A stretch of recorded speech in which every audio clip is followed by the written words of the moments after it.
La question que nous devons toujours nous poser est de quelle manière ceci ou cela nous conduit-il à Christ? Dans quelle mesure ceci signifie-t-il un accroissement de Christ, une connaissance de lui d'une manière vivante et expérimentale? Nous cherchons ce qui est de Christ. Nous ne sommes pas intéressés par quoi que ce soit d'autre. Car Dieu n'est pas intéressé par quoi que ce soit d'autre. Dieu n'est pas occupé simplement à la gestion d'un univers merveilleux, à regarder sa souveraineté opérer dans ce monde, à seulement voir comment du mal il peut en sortir le bien. Il a gouverné toutes choses à ses propres fins. Dieu est intéressé par une seule chose, apporter toutes choses à son Fils et introduire son Fils en toutes choses. Il a une unique pensée.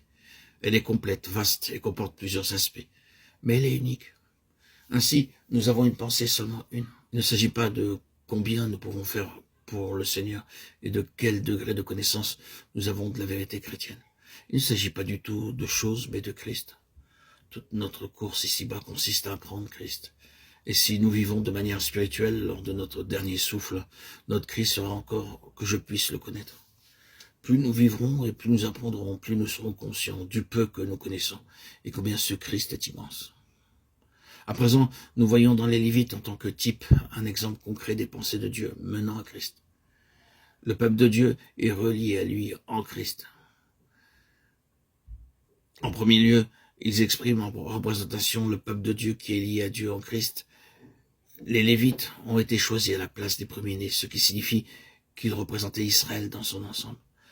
Dans la pensée de Dieu, ils n'étaient pas une classe appelée serviteurs séparée de tous les autres, mais une représentation spirituelle de la pensée de Dieu concernant tout son peuple. Tous les enfants d'Israël devaient être des Lévites.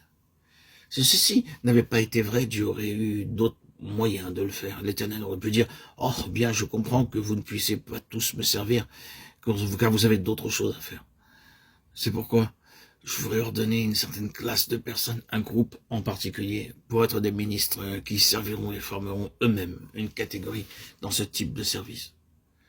Jamais une pensée pareille n'a été expérimentée ou sous-entendue. Au contraire, Dieu va au fond des choses et dit, ainsi, depuis la création même d'Israël, ils sont un peuple sacerdotal, un royaume de sacrificateurs. Il n'est pas question d'avoir une catégorie de personnes au milieu d'eux qui soient des sacrificateurs, mais ils sont un royaume de sacrificateurs. Les Lévites ne sont que l'expression de la pensée de Dieu concernant tout son peuple, et dans la mesure où celle-ci est sacerdotale en nature et fonction. Il s'agit de Christ et Christ au centre.